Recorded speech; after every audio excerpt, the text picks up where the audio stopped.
അനീഷിനെ ഒരു പൊതുശല്യമായി എല്ലാവരും പ്രഖ്യാപിച്ചിരിക്കുകയാണ്. അതുകൊണ്ട് തന്നെ ഇവരുടെ എല്ലാവരുടെയും ലക്ഷ്യം അനീഷ് മുക്ത BB7 എന്നുള്ളതാണ്. അനീഷിനെ എങ്ങനെയും പുറത്താക്കുക. അതിനുവേണ്ടി എല്ലാ കളികളും കളിച്ചുകൊണ്ടിരിക്കുകയാണ്. ഇപ്പോൾ നടന്ന കളിയരങ്ങ് എന്ന ടാസ്ക്, അതിനെക്കുറിച്ച് ഞാൻ മുൻപൊരു വീഡിയോ ഇട്ടിരുന്നു.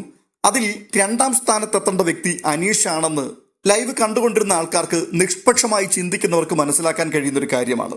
1ാം സ്ഥാനത്ത് ശാരികയുടെ ടീമാണ് എത്തേണ്ടത്. ശാരികയ്ക്ക് വേണ്ടി നന്നായിട്ട് പെർഫോം ചെയ്ത് അഭിലാഷും RJ ബിൻസിയും കൂടി കിടുക്കി കളഞ്ഞു. പക്ഷേ ബിഗ് ബോസിന്റെ നിയമം തെറ്റിച്ചതുകൊണ്ട് അവർ ഡിസ്ക്വാളിഫൈ ചെയ്യപ്പെട്ടു.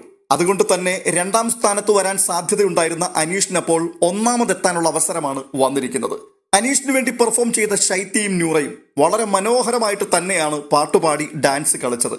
പക്ഷേ വിധി പ്രഖ്യാപിച്ച ആൾക്കാർ വളരെ സത്യസന്ധമായിട്ട് തന്നെ വിധി പറഞ്ഞു. അതുകൊണ്ട് അനീഷ് 5ാം സ്ഥാനത്തേക്ക് എത്തി. ഒനിലിനു വേണ്ടി പെർഫോം ചെയ്യുവാൻ വേണ്ടി എത്തിയത് ആര്യനും ജിസയിലുമാണ്. അവർ എന്തൊക്കെയാണ് കാണിച്ചതെന്ന് അവർക്ക് തന്നെ അറിയില്ല. ആർക്കും ആ പ്രകടനത്തിൽ കൈയടിക്കുവാനും തോന്നിയില്ല. പക്ഷെ 3ാം സ്ഥാനം അവർക്ക് കൊടുക്കുവാൻ തയ്യാറായി. എത്ര മനോഹരമായ വിധിയായിരുന്നു. കളിയൊക്കെ കഴിഞ്ഞു. അനീഷ് കുറെ ബഹളമൊക്കെ ഉണ്ടാക്കി. പക്ഷെ ബഹളം ഉണ്ടാക്കിയിട്ട് കാര്യമില്ല. ഇവരുടെ മുൻപിൽ താൻ എപ്പോഴും ഒറ്റപ്പെട്ട് തന്നെ നിൽക്കും. അത് അനീഷിന് നന്നായിട്ട് അറിയാം. അനീഷ് ഒടുവിൽ തന്റെ വായി പൂട്ടി മിണ്ടാതിരിക്കുകയാണ്. വിധി നിർണ്ണയിക്കുന്നത് ഭൂരിപക്ഷ അടിസ്ഥാനത്തിലാണ്. ആരാണ് വിധി നിർണ്ണയിക്കുന്നത്? ബാക്കിയുള്ള 5 ആൾക്കാരാണ്. വീട്ടിലുള്ള ആൾക്കാർക്ക് പെർഫോം ചെയ്യാം. എന്നാൽ വിധി നിർണ്ണയിക്കുന്നത് മിഡ് വീക്ക് സസ്പെൻഷനെ നേരിടുവാൻ പോകുന്ന ആൾക്കാർ തന്നെയാണ്. അതുകൊണ്ട് തന്നെ ഓരോരുത്തരുടെയും നിലനിൽപ്പിന്റെ കാര്യം കൂടിയാണിത്. അപ്പോൾ അവരെ തന്നെ ബിഗ് ബോസ് ഏൽപ്പിച്ചു. നിങ്ങളാണ് വിധി നിർണ്ണയിക്കുകയും ചെയ്യേണ്ടത്. ഞാൻ അപകടകരമായ ഒരു സിറ്റുവേഷനിലേക്ക് എത്തി നിൽക്കുന്നു എന്ന് തോന്നുമ്പോൾ വീഴാതിരിക്കുവാൻ വേണ്ടിയാണ് ഞാൻ മാക്സിമം പരിശ്രമിക്കുന്നത്. എന്റെ സുരക്ഷയായിരിക്കും എനിക്ക് ഏറ്റവും പ്രധാനമുള്ള കാര്യം. അതിനുശേഷമാണ് എന്റെ സുഹൃത്തുക്കളെ ഞാൻ പ്രൊട്ടക്ട് ചെയ്യുവാൻ തയ്യാറാവുക. അതുകൊണ്ട് തന്നെ ഓരോരുത്തരും അവരവരുടേതാണ് ഏറ്റവും നല്ല പെർഫോമൻസ് എന്ന് വാദിച്ചു. പക്ഷേ ഓരോരുത്തരും അവരവരുടെ ഭാഗം വിട്ടുകൊടുക്കാൻ തയ്യാറാകാതെ വന്നപ്പോൾ സമവായത്തിലേക്ക് എത്തുകയാണ്. അങ്ങനെ ഒരുമിച്ച് കൂടിയിരുന്ന് ചർച്ച ചെയ്യുന്നു. ഈ ചർച്ചയിൽ അനീഷ് പറയുന്ന കാര്യങ്ങൾ ആരും മുഖവിലേക്ക് എടുക്കുന്നതേയില്ല.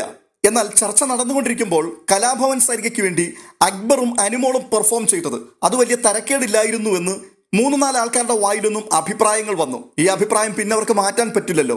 അതുകൊണ്ട് അവസാന സമയത്ത് ഭൂരിപക്ഷ അഭിപ്രായം പറയുവാൻ പറഞ്ഞപ്പോൾ ഈ 4 ആൾക്കാർ ശാരികയെ 1ാം സ്ഥാനത്ത് കൊണ്ടുവന്നു. അനുമോളുടെയും അക്ബറിന്റെയും പ്രകടനമായിരുന്നു മാസ് പ്രകടനം എന്ന് അവർക്കങ്ങ് വിധി എഴുതേണ്ടി വന്നു. തുടർന്ന് 2ാം സ്ഥാനം, 3ാം സ്ഥാനം ഇതൊക്കെ തീരുമാനിക്കുമ്പോൾ ഭൂരിപക്ഷം അഭിപ്രായ പ്രകാരം കൈ ഉയർത്തുകയാണ് ഓരോരുത്തരും. അങ്ങനെ 5ാം സ്ഥാനത്തേക്ക് അനീഷിനെത്തപ്പെടേണ്ടി വന്നു. ഒടുവിൽ കളിയെല്ലാം കഴിഞ്ഞ് പുറത്തിറങ്ങുമ്പോൾ രേണു സുധിയോട് ശൈത്യ ചോദിക്കുന്നുണ്ട്, ചേച്ചി ഞങ്ങളുടെ പെർഫോമൻസ് ആയിരുന്നില്ലേ നല്ലത്? ഞങ്ങൾക്ക് വേണ്ടി എന്തുകൊണ്ടാണ് കൈ ഉയർത്താതിരുന്നത്? അതെ, നിങ്ങളുടെ പെർഫോമൻസ് തന്നെയായിരുന്നു നല്ലത്. പക്ഷേ അനീഷേട്ടനാണല്ലോ അവിടെ വിജയിക്കാൻ പോകുന്നത്. അങ്ങനെ വരാൻ പാടില്ല എന്നുള്ള തീരുമാനമുണ്ടായിരുന്നു. അതുകൊണ്ട് തന്നെയാണ് ഞങ്ങൾ അനീഷേട്ടന്റെ പേരിൽ കൈ പൊക്കാതിരുന്നത്. അപ്പോൾ ഞങ്ങൾ ഒത്തുകളിച്ച് ഒതുക്കിയതാണ് എന്ന് രേണുസുധിയുടെ നാവിൽ കൂടി തന്നെ പുറത്തു വന്നു.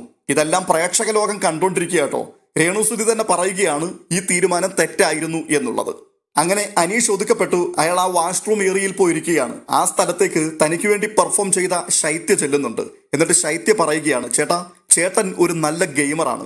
നിങ്ങൾ സൂപ്പറായിട്ടാണ് ഇവിടെ ഗെയിം കളിച്ചുകൊണ്ടിരിക്കുന്നത്.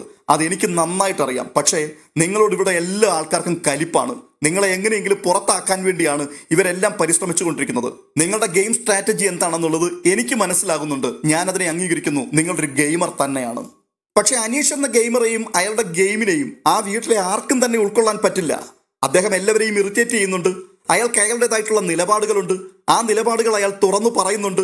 അത് മറ്റുള്ളവർക്ക് ഇഷ്ടപ്പെട്ടാലും ഇഷ്ടപ്പെട്ടില്ലെങ്കിലും, ആൾക്കാർക്ക് ആസ്വദിക്കാൻ കൊള്ളാവുന്ന കളിയാണെങ്കിലും അല്ലെങ്കിലും അയാൾ തുടങ്ങി വെച്ചത് അതിൽ തന്നെ അയാൾ നിൽക്കുകയാണ്. അതിലൊന്നും 1 ഇഞ്ച് പോലും പുള്ളി പുറകിലേക്ക് പോയിട്ടില്ല.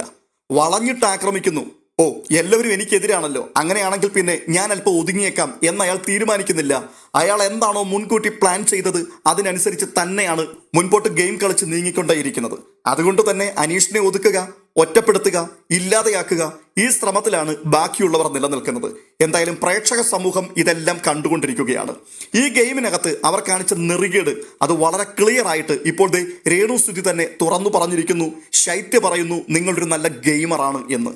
ഈ ചൊറിച്ചിലും ഇറിറ്റേഷനും എല്ലാം അയാൾ ഉണ്ടാക്കുന്നുണ്ടെങ്കിലും ഒരു കാര്യം വളരെ തർക്കമില്ലാതെ പറയാം, അനീഷ് ഒരു ഉടായിപ്പ് ഗെയിമറല്ല.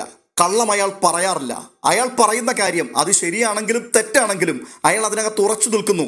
ഇനിയിപ്പോൾ അത് തെറ്റാണ് എന്ന് ചൂണ്ടിക്കാണിക്കുമ്പോൾ അത് അങ്ങനെയല്ല ലാലേട്ടാ ഞാൻ ഉദ്ദേശിച്ചത്, അല്ലെങ്കിൽ ബിഗ് ബോസ് ഞാൻ ഇങ്ങനെയായിരുന്നു ഉദ്ദേശിച്ചത്, ഇതൊന്നും പറയില്ല. ഞാൻ പറഞ്ഞു, അതിൽ ഞാൻ ഇപ്പോഴും ഉറച്ചു നിൽക്കുകയാണ്, അത് എന്റേതായിട്ടുള്ള അഭിപ്രായമാണ് എന്ന് പറയാൻ അയാൾക്ക് ചങ്കൂറ്റമുണ്ട്. മറ്റുള്ളവരെല്ലാം സാഹചര്യത്തിനനുസരിച്ച് ഉരുണ്ട് കളിക്കും. ലാലേട്ടൻ കുറ്റപ്പെടുത്തുമ്പോൾ ലാലേട്ടന്റെ മുമ്പിൽ നിന്നുകൊണ്ട് പരുങ്ങും. പക്ഷേ കഴിഞ്ഞ ആഴ്ച ലാലേട്ടൻ വന്നിട്ട് അനീഷിന് ഒരു പരുങ്ങലുമില്ല. അത് എന്റേതായിട്ടുള്ള അഭിപ്രായമാണ്, ഞാനത് അങ്ങനെ ചെയ്തു, അതിനകത്ത് എനിക്ക് യാതൊരു റിഗ്രറ്റും ഇതുവരെയും തോന്നിയിട്ടില്ല എന്ന് പറയുവാനുള്ള ആ ഒരു തന്റെ ഇടം അനീഷ് എന്ന ഗെയിമർ കാണിക്കുന്നുണ്ട്. അതുകൊണ്ട് തന്നെയാണ് അനീഷ് ചങ്കൂറ്റത്തോടെ വിളിച്ചു പറയുന്നത്, ഞാൻ ഇവിടെ ഉണ്ടാകും, ഒരു സ്റ്റെപ്പ് പോലും ഞാൻ പിൻപിലേക്ക് പോവില്ല, നിങ്ങൾക്ക് ആർക്കും എന്നെ ഇവിടുന്ന് ഒതുക്കി മാറ്റി വെക്കാൻ പറ്റുകയുമില്ലെന്ന്. കാരണം പ്രേക്ഷകർ തന്നെ ഏറ്റെടുക്കും എന്നുള്ള കാര്യം അയാളുടെ മനസ്സിനകത്ത് ഉറപ്പാണ്. എന്തായാലും ഗെയിം വളരെ ഉഷാറായി മുൻപോട്ട് പോയിക്കൊണ്ടിരിക്കുകയാണ്. ഇനി സംഭവിക്കാൻ പോകുന്നത് അനീഷ് പുറത്തേക്ക് പോകും, അനീഷിനൊപ്പം ശാരികയും പുറത്തേക്ക് പോകും. ഇവർ രണ്ടുപേരും അജ്ഞാതവാസത്തിലായിരിക്കും. അങ്ങനെ വരുമ്പോൾ അനീഷ് ഇല്ലാത്ത ബിഗ് ബോസ് എന്നുള്ള ആ ഒരു വലിയ സ്വപ്നം, ആ വലിയൊരു ആഗ്രഹം എല്ലാവരുടെയും മുൻപിൽ സാക്ഷാത്കരിക്കപ്പെടുകയാണ്. എന്നാൽ അനീഷ് ഇല്ലാത്ത ബിഗ് ബോസ് എങ്ങനെയായിരിക്കും എന്നുള്ളതാണ് തുടർന്ന് നമ്മൾ കാണേണ്ടത്. അതിനുവേണ്ടി നമുക്ക് കാത്തിരിക്കാം. മറ്റൊരു അപ്ഡേഷനുമായി വീണ്ടും എത്താം. ഈ വീഡിയോയെക്കുറിച്ചുള്ള നിങ്ങളുടെ അഭിപ്രായം എന്താണ്?